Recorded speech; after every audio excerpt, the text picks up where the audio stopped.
怀全人间客，是一种生与爱难求。但去尘埃又会如何？此心可无不可休。造化酿成风月一滴泪，伫立的悲心梦蝶梦秋水。万劫终不会再流到掌间来回。我看不破地去天归，造红尘不须百转千回。浮花开，望年岁，惹菩提潸然低眉。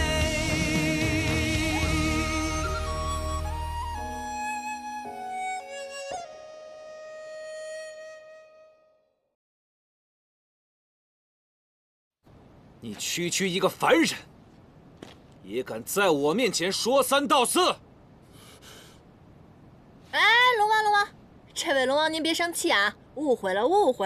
我们这次来呢，就是为了您，还有昭兰公主的婚事前来的。我们不是来抢亲的，是来和解的。这样，您先把昭衍殿下放下，有什么话咱们好好说，行吗？又是你，无知小人！你要杀的人是我，与众人无关。雨墨哥哥，可以，只要你于墨自废灵体，然后跪下来向我求饶，我就放了他。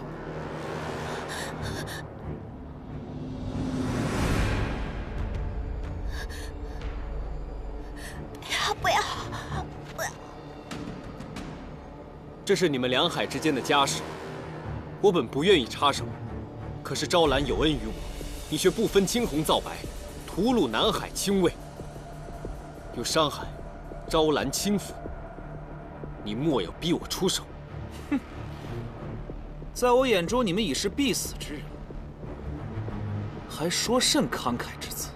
我生性不欲招惹风波，可现如今，是你逼我出手。给我上！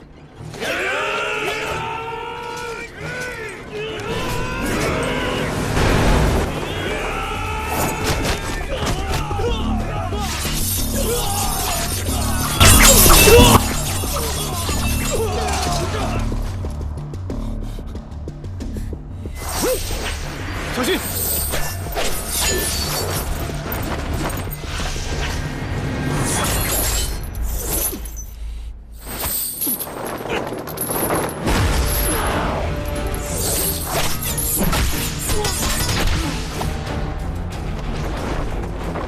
你保护好自己，我去救昭衍殿下。好，唐公子小心！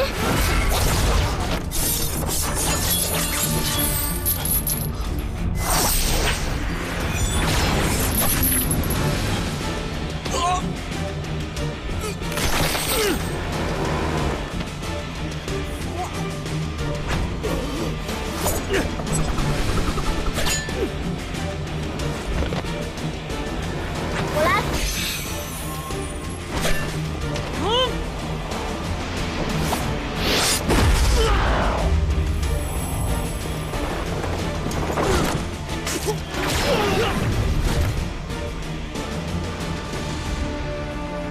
何时拿回来龙丹？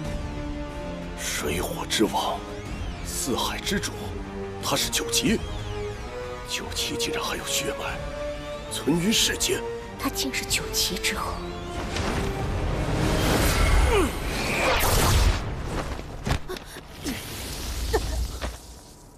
赵兰，不，昭衍，我再给你最后一次机会。3日之后，我与昭兰于东海大婚，到时候，你只需带着于墨的人头作为贺礼，你便还是南海龙王。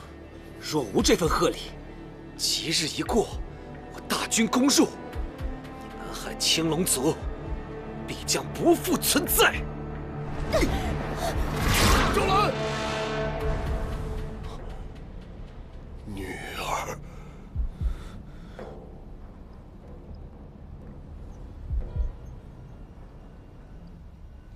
龙王跟谋士已经商议了2个时辰了，有什么结果了吗？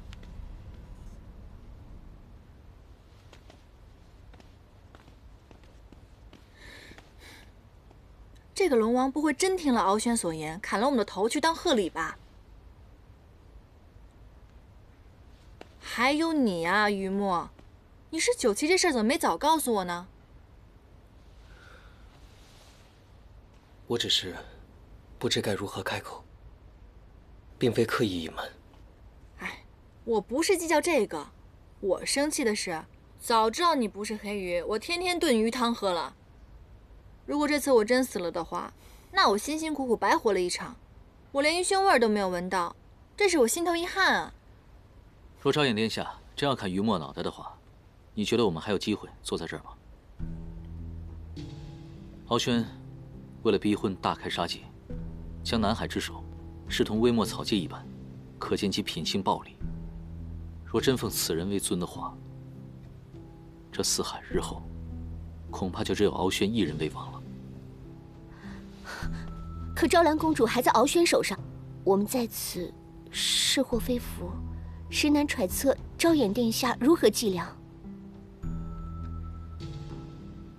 敖轩虽继位龙尊，但他的功力尚浅，只是那金钩法器对于墨颇有针对，杀他不难，但有昭兰之命为之。如果杀了他，这四海必定会大乱。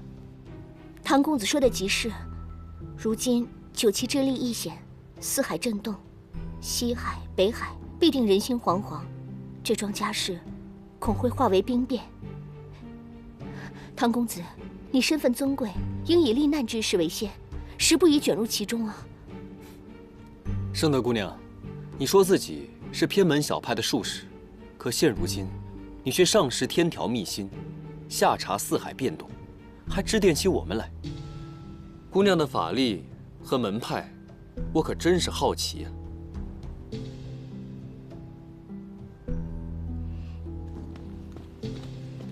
于公子，龙王殿下急召。于公子不必心急，眼下之事解决完，诸位送我回到师门后，届时一切疑惑自会水落石出。我等着。哎呀，好了好了，圣德姑娘也是担心唐州嘛，一番好意了。龙王殿下还等着我们呢，咱们赶紧过去吧。走。殿下有命，此事从密，请于墨公子一人入室相依。放心吧。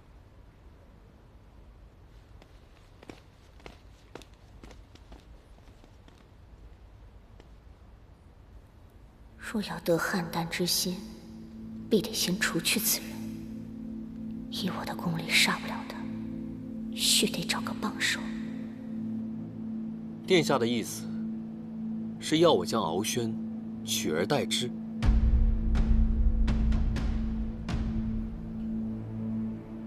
敖轩虽为四海龙王之首，但自从其代父执政以来，刚愎自用，横征暴敛。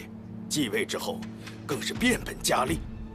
今日之辱，如若让步，来日之南海，未来之公主殿下，这会是滔天之祸呀！让我救回昭兰，自然是义不容辞。可要我以9期的身份带兵起义，此事绝不可能。东海虽兵力强盛，但白龙族的能力气魄却始终难以服众。如今9期重现，只需振臂一呼，其余3海必能团结一气，推翻敖轩的暴政。是9期是水族子民心中的英雄。没错，唯有9期可以使其余的龙族诚心信服。正是。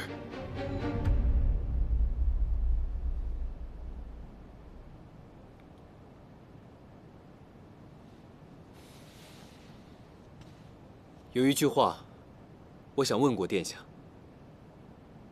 昔日创世之战，我9期全族被屠，遭灭顶之灾。此后，你们欢天喜地拜东海白龙族为尊，弃我9期如同婢女。可现如今全是僵尸之时，又盼我前来相助。你们可曾想过如此厚颜无耻，会遭天下人耻笑吗？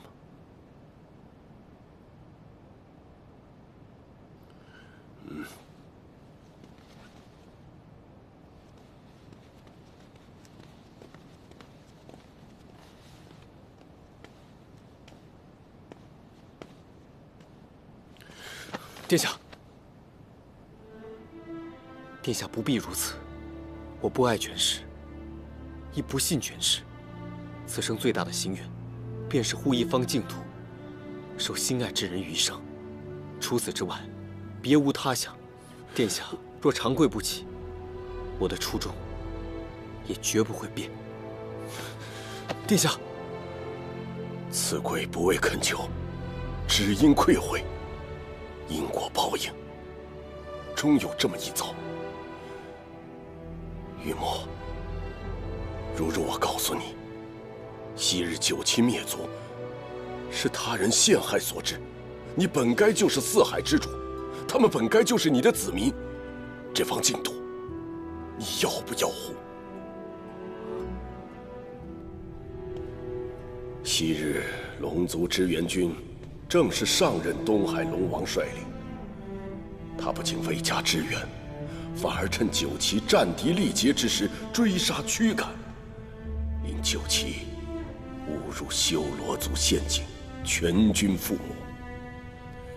之后，他上奏天界，顺理成章成为水族之首。罪证应该在东海龙宫。只要我们推翻敖玄，取得证据，九旗灭族真相便可水落石出。你已是名正言顺的四海之主。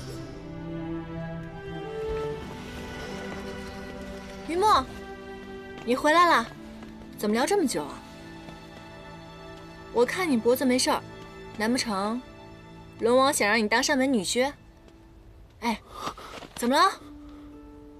你没事吧？有莲青在我身侧，实乃一生之幸。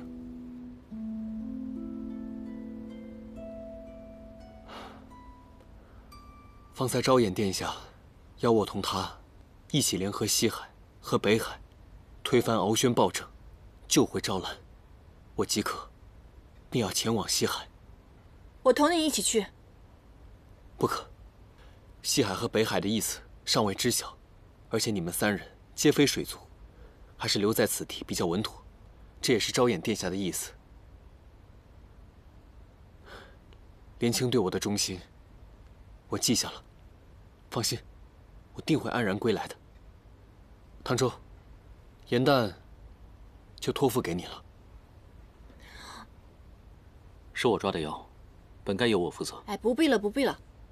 你别再给我照顾进玉葫芦里，我自己能照顾自己。放心吧，我会尽快归来。嗯。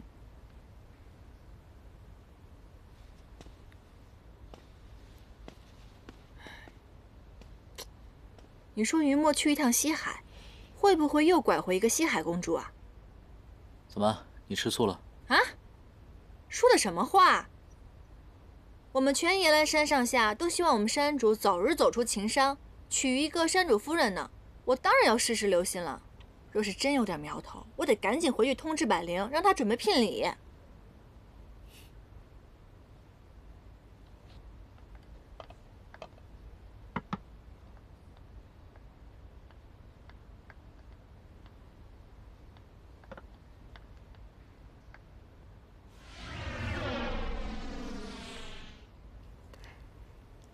这味点心名为月见糕，所用食材皆为南海奇珍，最宜进补，巩固本源。唐公子若是能每日吃上几个，灵力必定会稳定许多，也能少受些外界亏空之苦。凡人的寿命不过100年，你以10年修炼之力注入糕点当中，只为了缓解唐州猎魂的痛苦，你把唐州的救命之恩看得也太重了吧？并非只因救命之恩。颜旦，我心悦于他，他是我眼里唯一的光。他说的每个字，我都信奉如真理。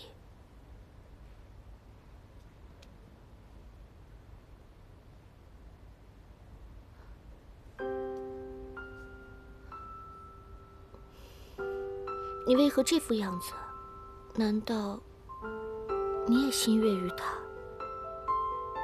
怎么可能？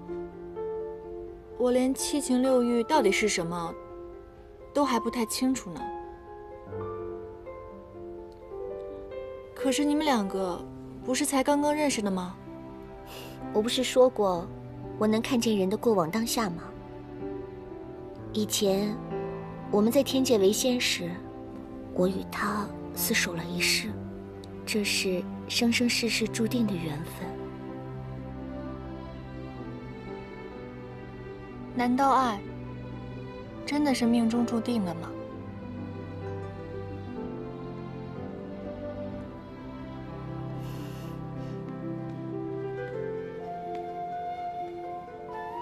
以往在山境，总是一大伙妖精聚在一起，大家谈天说地，打打闹闹，好不快活。可与唐周相处却不一样，有时很开心，有时心里不知怎么，却会难受苦涩。唉。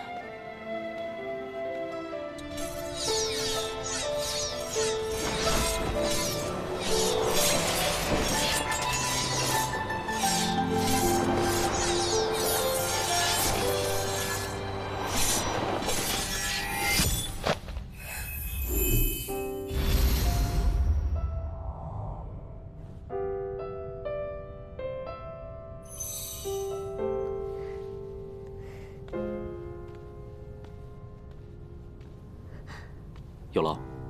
无妨，我愿意一直为公子掌灯照亮。这是我亲手做的，你吃了之后便会少受些仙力外泄之苦。我早已经习惯了，不劳圣德姑娘多费心。我一定会治好你的病痛。做都做了，尝一个吧。不必了。颜淡呢？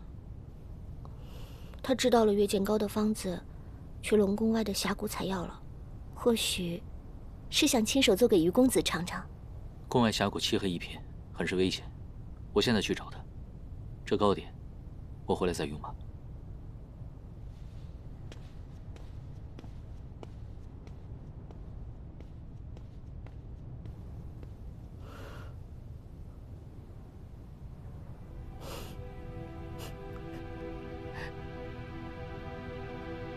为何现在亦是如此？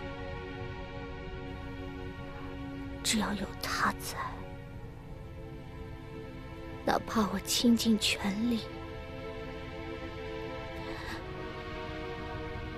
你也不曾多看我一眼。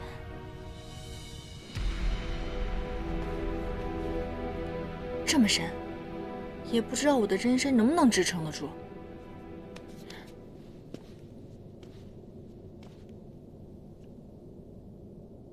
颜淡，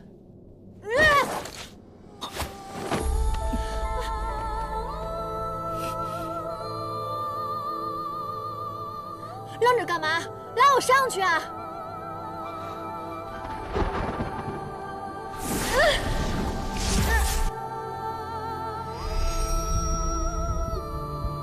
为何我的心这么痛？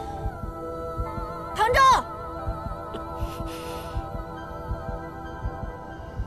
唐周，颜淡，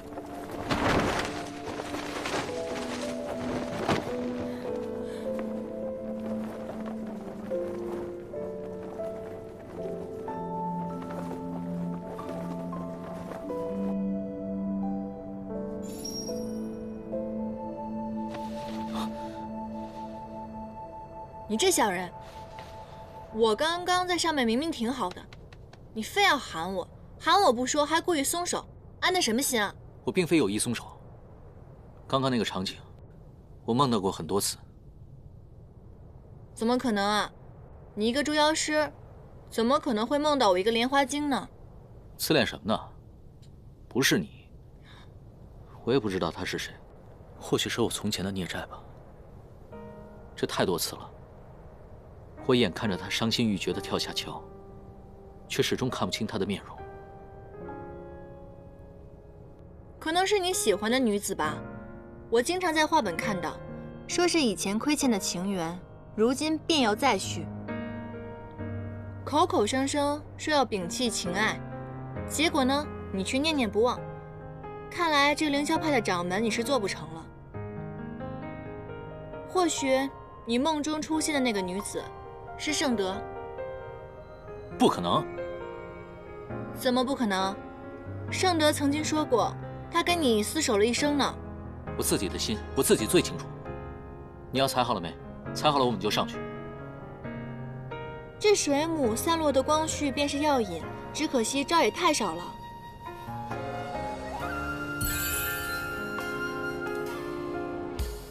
抓紧了。都怪时光风逝，红尘沙里吹向你，心字涌入潮汐，频频问起，情之所寄，只怕眼角泪滴，一次融掉你背影。我的痴情，我的誓约，我的全部都偏向你。守着春秋来去，一往而深，向你前行。泪在沉香燃尽，尘埃落地，仍有期许。听闻良辰佳句，两人美景总相依。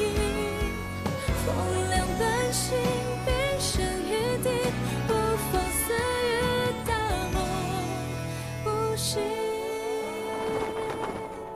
就往浮云皱皱。这下收集够了吧？够了。你这般费力，为的就是给于墨做糕点啊！你未免太小看我了吧？我改良了月见糕的方子，食之不仅可以巩固修为，功力能够有所增进。若是大战的话，赠与南海的士兵也好有助益。想的倒还挺周到。干嘛？圣德不是给你做了很多吗？难道你眼馋了？我能看出来，圣德其实很喜欢你，他时常跟我聊你的喜好，担忧你的病症，而且他在糕点中加入了自己的灵力，使药效加倍。若知他有此执念，我早该与他说清楚。有人如此在意你，难道你不会感动和开心吗？若是有喜欢之人，他无论做任何事情，我都会心生感动；若不是钟情之人，无论他付出再多，那便只会是负担。你这么言之凿凿的，难不成你动心过？喜欢一个人是什么样的感觉？是甜的还是苦的？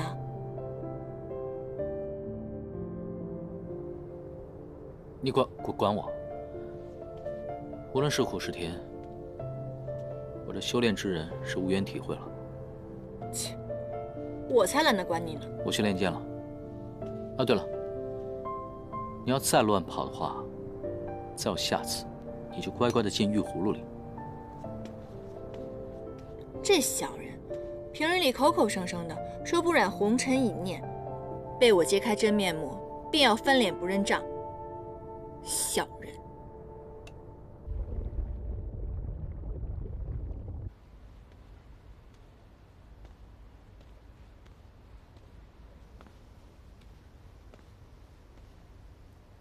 南海的实力仅次于东海，敖轩能够如此蛮横，若无作为，日后唇亡齿寒，我这个西海龙王的位置怕也是不好做了。不过，有九旗的后人率军，此事可成。啊，这么说，您便是答应了。那现在围于北海了。北海墨龙族子嗣单薄。前些年病逝后，便再无新主了。皆是一些弱小之族推选了个领袖出来。若要调兵，毕竟北海需要他们的应承才行。这位新推选出来的北海领袖，常年都在天界任职，甚少回来，且脾性怪异，对名利兵士皆不感兴趣。此战迫在眉睫，这该如何是好？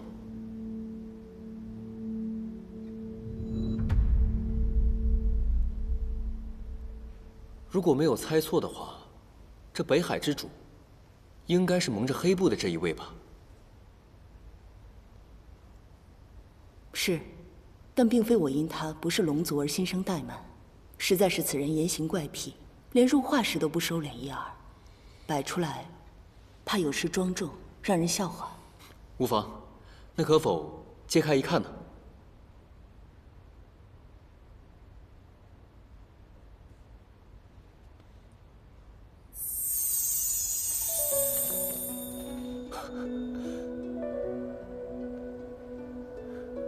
贤侄，你这是？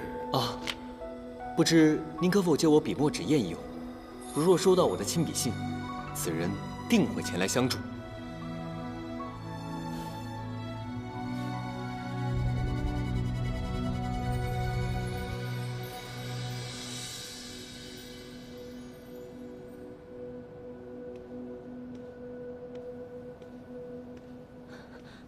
公主还是不肯喝。公主不肯喝，就是你没用。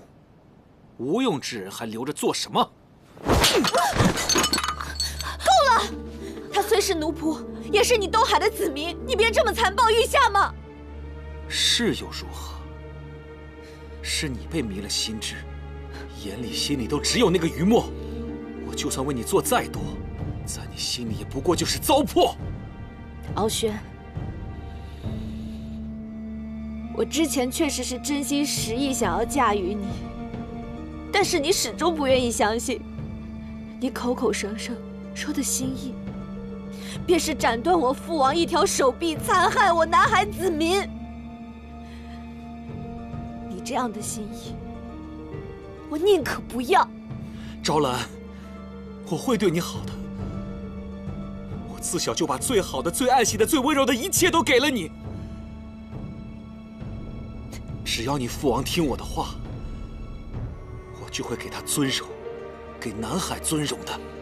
但若我父王不肯杀了雨墨哥哥呢？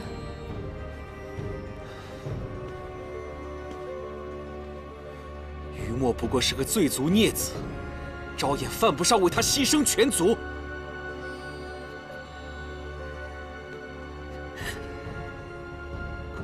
我如若早知道你的本性如此偏执残忍，我宁愿永不化出人身，也好过现在为了一纸婚约，连累于墨哥哥，甚至整个南海的安危。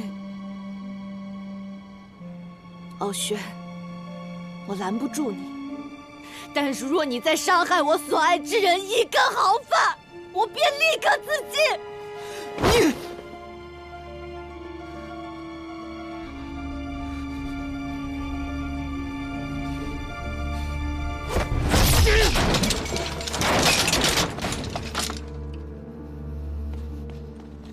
殿下，殿下，活腻了吗？殿下，南海有人前来拜访。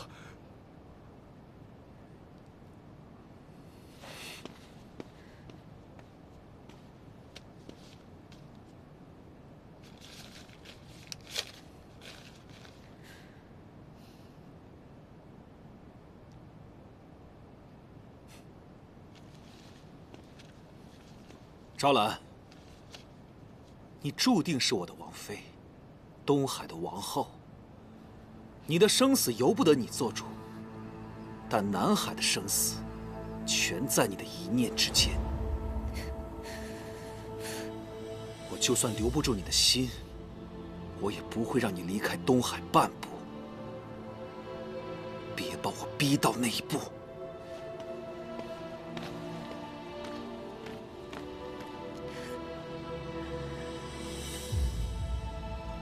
雨墨哥哥，你快逃回野兰山吧。唯有你平安，我才有勇气面对这一切。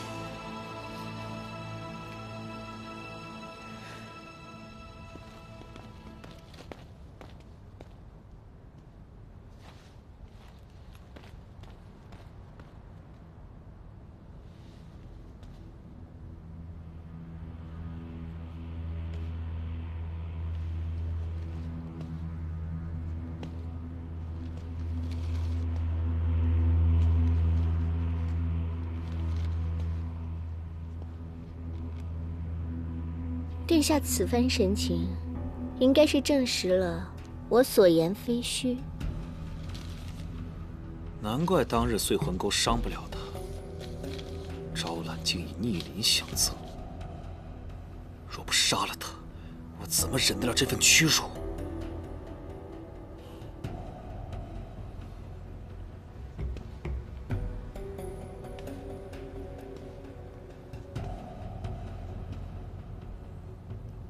你不是他们的同伴吗？为何过来跟我说这些？你有何所求，不妨直说。我的所求，殿下帮不了我，但我与殿下有相同的目的，就是要于墨死。殿下可知？昭妍已经带着于墨去了西海，要联合三海之力，发兵东海。他这是妄想！四海早就易主了。若是起义失败，这自然是妄想。可殿下的碎魂钩已经伤不了于墨分毫。九岐天生强悍，又在水族中素有威名。我知道。但你能冒险来到东海，必是有法子助我取胜。你说吧，要什么赏赐，本王都可以给你。殿下必赢的转机，与我想得到的赏赐，皆在于一人。那人，也是于墨唯一的弱点，就是那日于墨护在身后的女子颜淡。殿下只要拿下她，纵使于墨有千军万马，他也会甘愿认输赴死。原来于墨心系此女，不过，你为何要用她作为赏赐？世事弄人，我钟情之人，为此女所夺，可偏偏此女能救我心爱之人的性命。殿下只要答应我，攻城后将颜淡的尸身送我，于墨起义调兵的种种谋划，我皆会搜寻奉上。好，本王答应你。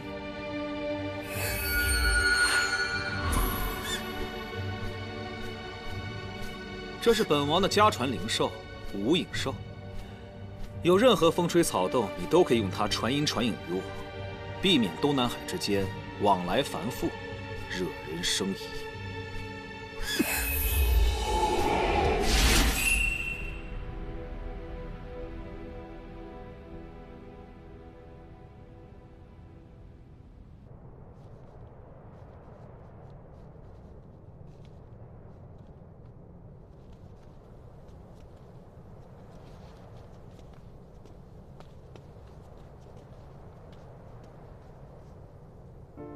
800年，颜淡渡忘川渡了800年，而我却在3界的千重万缚中寻了他800年，却始终没有想到，他被困在了忘川水中。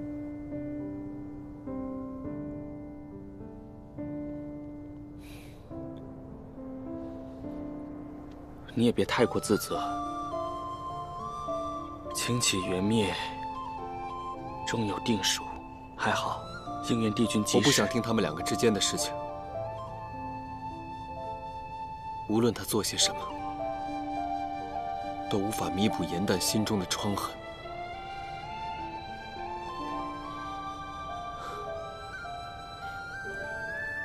陆明，既然严旦在忘川水中走过，便代表他不想记起前尘往事。过会儿你见到他的时候，切莫提起。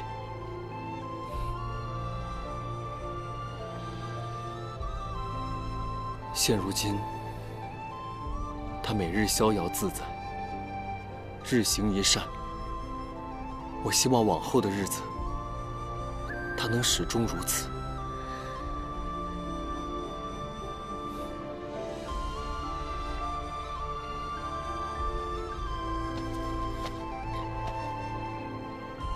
怪不得将臣说人性复杂，情爱难懂。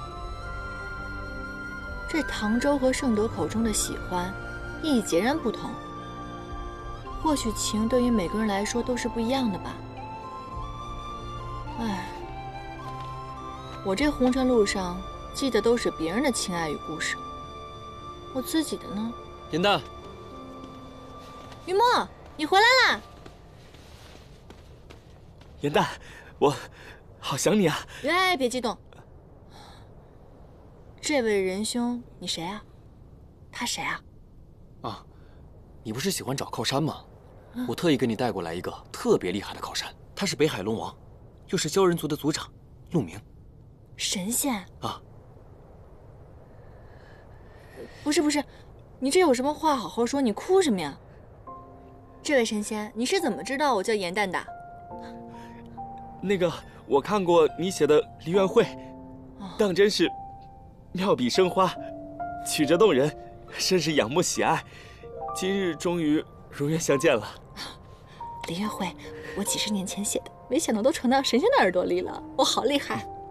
哎，是这样的，我最近一直在游历凡间，收集了更多的素材，我下部著作一定比梨园会写得更好，记得多多关注啊，也帮我跟天上的神仙好好做做宣传。好，到时候上演我一定来看。对了，我此次下凡还给你准备了些礼物。哎，这神仙第一次见面就送我礼物，多不好意思啊！是什么呀？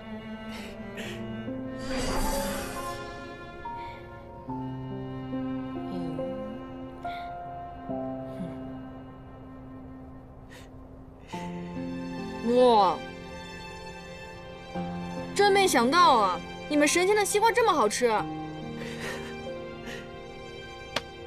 你这个朋友我交定了，哎，你以后来阎兰山找我们玩的时候，能不能帮我们多带几颗瓜？没问题啊，我陆明平生最不缺的就是瓜了。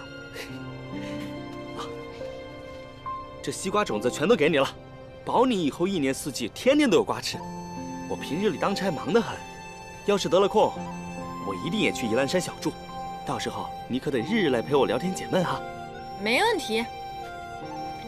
哎，云墨，我们在山里辟一块地种这个吧。只要你喜欢，把整个耶兰山都拆了当瓜田，又如何？哼。严旦，再吃一块。谢谢啊。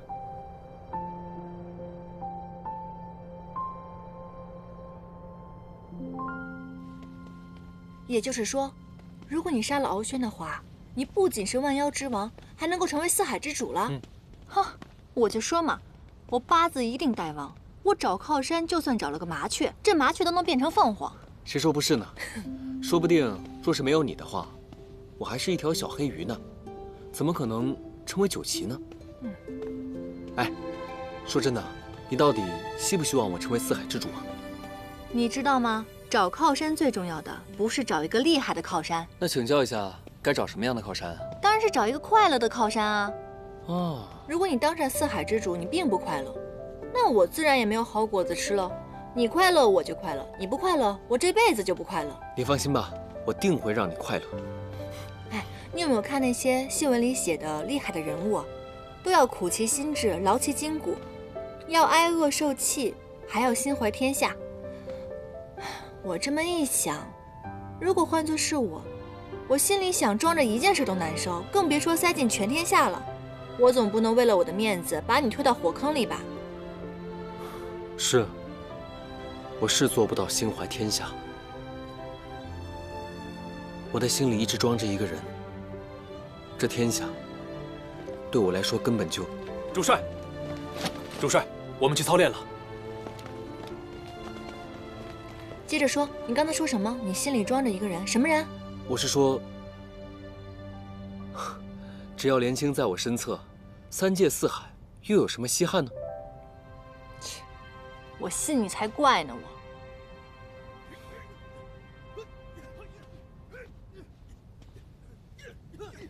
明日便要出战了，为什么不去休息？怎么还苦练了起来？我知道，啊，是为了昭兰公主。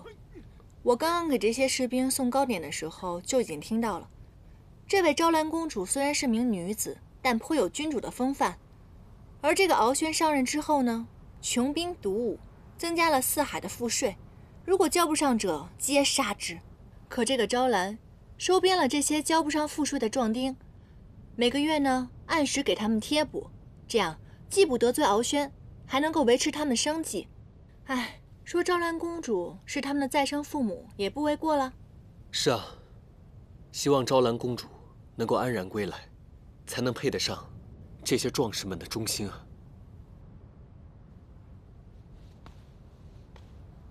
若是三海联军攻入东海的话，也不知道这些将士们能不能活着回来见他们的公主。不过我倒是有一个可以减少伤亡的法子，想不想听？想。东西两营的士兵怎么样了？正在安置，还有新入伍的士兵队5000人，是否也算进去？军队集结的仓促，现在只有5万人。西海、北海也在筹备援军。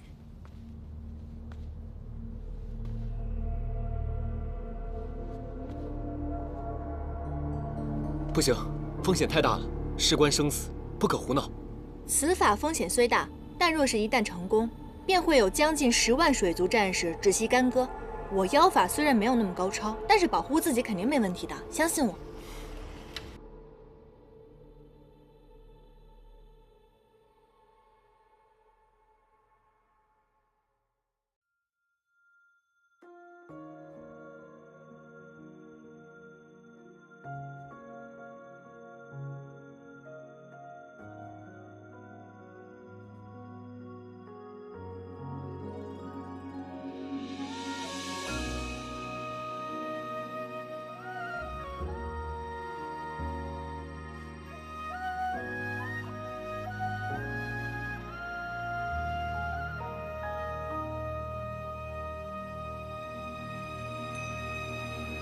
褪色的回忆是月落如霜，满地碎木枯黄，会走出一滴泪吞海银浪，执迷于遗忘。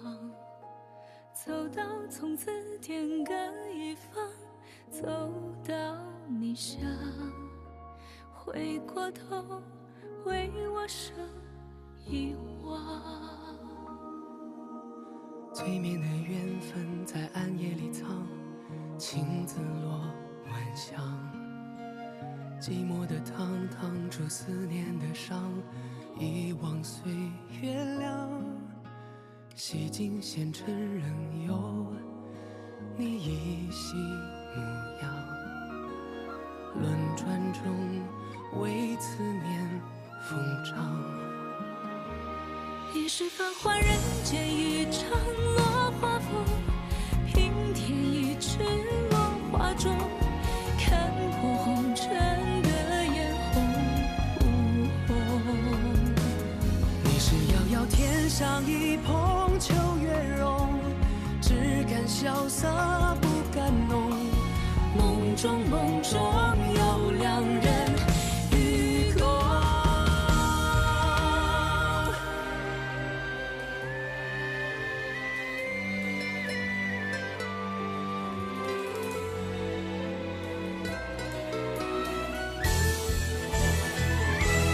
与君别后，迎上我下转眼秋，山海无路万心中。